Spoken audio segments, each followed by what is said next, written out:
This is Richard Campbell from .NET Rocks. I'm here with Quentin Clark. Hi, Quentin. Hi.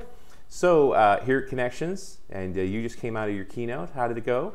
Oh, I think it went well. Of course, the proof is always with the audience, not with the speaker, but no throwing tomatoes, no angry mob with pitchforks outside. As much as we can hope for. What do you do for Microsoft? I'm the general manager of the database systems group. Ah, great products. Yes. Some of my favorites. Yeah, SQL, we've really enjoyed a product that's really resonated with customers. Sure. And that's a kind of a large part of what I was talking about this morning. It's both SQL Server 2008, which we launched, of course, last summer. Mm-hmm. And not just kind of what's in it, but really what people have started to do with it now. Now that it's been on the market for a little while. Right. Taking advantage of it. And then, talking a little bit about the futures and giving people a glimpse into what they're going to be able to do going forward.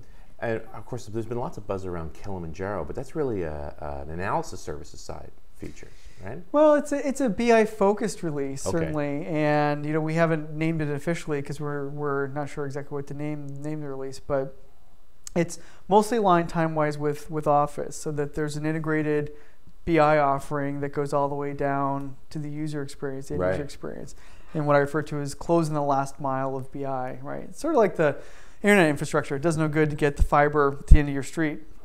Yeah, if you can't get to your house, right? And so BI kind of suffers the same challenge, right? We're building higher and higher scale back-end database system, data warehouses, and richer and richer capabilities. But you got to get that stuff in the hands of the knowledge workers. And the correct client is Excel? It's Excel. Well, that's where people want to live, isn't it? Well, it's where people live. Yeah. It doesn't make me real popular with my own team when I say it, but Excel is still the most popular database. And for better or worse, yeah. There's columns, there's rows, and there's data inside. Yeah, That's and multiple worksheets.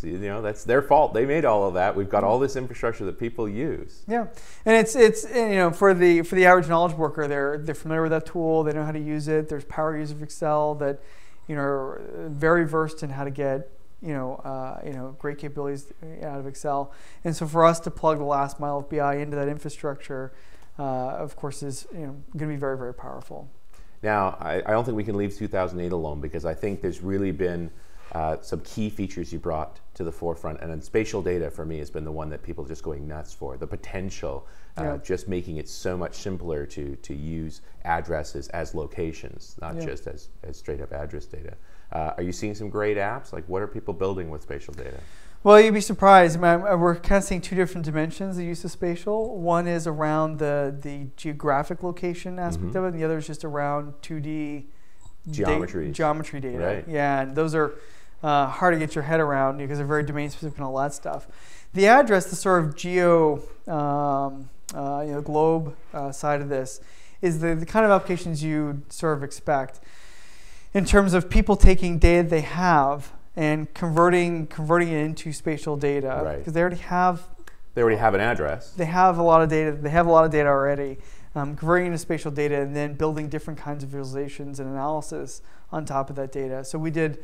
Christian Kleiman did a demo for me during the keynote where he showed plotting salespeople joined with sales data.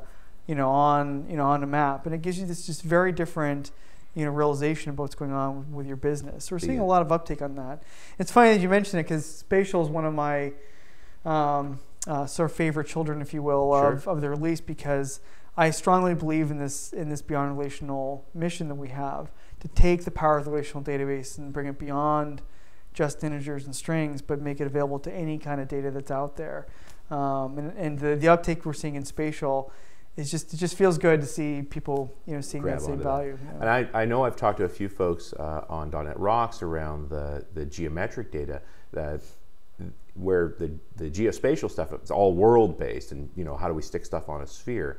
This idea of having floor plans inside of your database easily and saying, well, I want to shift these rooms around, or I want to move objects in these rooms, and you now have a data type that really does that well. Yeah. That, to me, seems fascinating, that suddenly it's a flat plane, but you can measure it, you can stack it.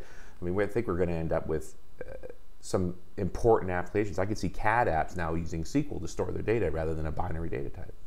Yeah, I'm not super prepared to talk about the future of spatial. Oh, interesting. But there's certainly a thought that says if you can expand that another dimension, you can do things like, today, if you build something in a CAD kind of program that provides a structure, and you can run algorithms, basically kind of ray tracing kinds of algorithms to do walkthroughs and find where there's space between things and overlaps and all this kind of stuff, right? These become queries if the database understood 3 dimensions like that. That's very interesting. Write a join. And well, and I think that's the part that when folks stare at me and go, well, what's the big deal with spatial data? It's where customers are within 5 miles of this point. Like that whole concept of an efficient query to a radius of an area. That's incredibly powerful stuff that most people don't really get. Yeah, it's treating spatial data as though it's just relational. Plain old relational data. It's data you can do relational reasoning over. And I'm fond of talking about the fact that E.F. Codd's paper, the guy that wrote the seminal papers on the relational model almost 40 years ago now, he never meant it to be about integers and strings, right? Yeah. He sort of described this model as very useful across all data. And it's a part of our journey to provide those capabilities over all different kinds of data. And that's why we do file streams, why we did spatial. That's why we have aspirations in the future around data. I always get the sense, I remember reading Codd stuff, and it's like 1970 something. 71, 69, 72. But he was talking about reporting. In a lot of ways, it seems like he was talking more about OLAP than he was talking about OLTP. And it's funny how long it took to really manifest that. Yep. That for a long time, relational databases were all about performance, because that seemed to be its weak point when it first sort of came to the world in the 80s. That it was too slow. We got to stick with the old databases because relational is just too slow, and they were always pushed on speed. And these days, of course, transactional velocities of like SQL Server 2008 are insane. I think have we pretty much broken TPCC? Like we have. It's funny you mentioned that, and I'm not old enough in the database industry to have been around the early days of the advent of TPC and some of the earliest benchmarks. But they just talk about a transaction a second. A transaction a second. Like they're feeling good they got to 10, And now we're at the millions mark, and it's just we're at the stage now where TPCC in particular is no longer a benchmark that has any relevancy to real users. And first of all, there is no app that looks like that, or they're incredibly rare and specialized. And the apps that do look like that, we're way past the mark of what they need performance-wise out of that system. So it's kind of not really a relevant benchmark, which is why we worked with the TPC consortium to advent TPCE, which is modeled after a bunch of companies' real experiences with real applications developed in the modern era, built on relational database systems, and what does the schema look like? What's the ratio of writes to reads, and what exactly are you writing? What are you updating versus new records?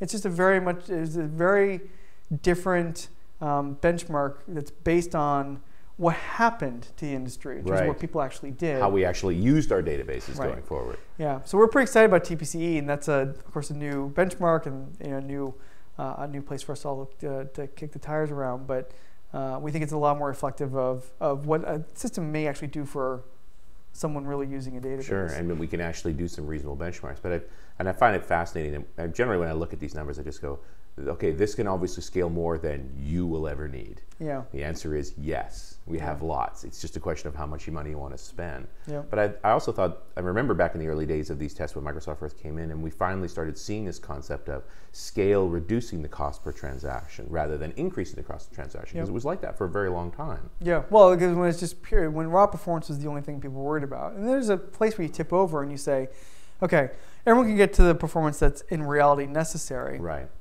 Can you really get to the performance that's at the right cost benefit for you? Right. And we recently published a benchmark, I think it's 30 terabyte TPCH benchmark, which is the leader in price performance.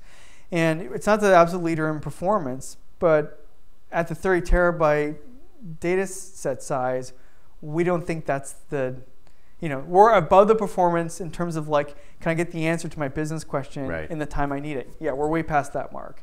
Way into that territory.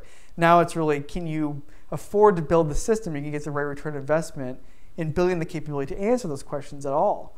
It does no good to have, you can go out and buy a Lamborghini, and you can get off that stoplight faster, but are you really going to get to work any faster at the end of the day? Yeah, Probably and not. even if you did get to work in half the time, Was it worth was the that extra 10 minutes? Was it worth the 10 times price increase? Right, exactly. So I think that's an interesting balancing act on the whole thing. And I'm just appreciative of the fact that we focus on those kinds of cost concerns. And then, like you said, getting those basic performance numbers is one thing, but also with the reliability that is necessary, with the disaster recovery options that are available. I mean, all of those sorts of things is where the baggage gets really heavy. Can you talk about the future here, about how the data center is changing, maybe how cloud is impacting things? Like, I get a sense that we have a group of developers out there who are thinking, well, databases are just plumbing. It'll just happen, right? I say store, I say retrieve. What more do I need to know? What do you see?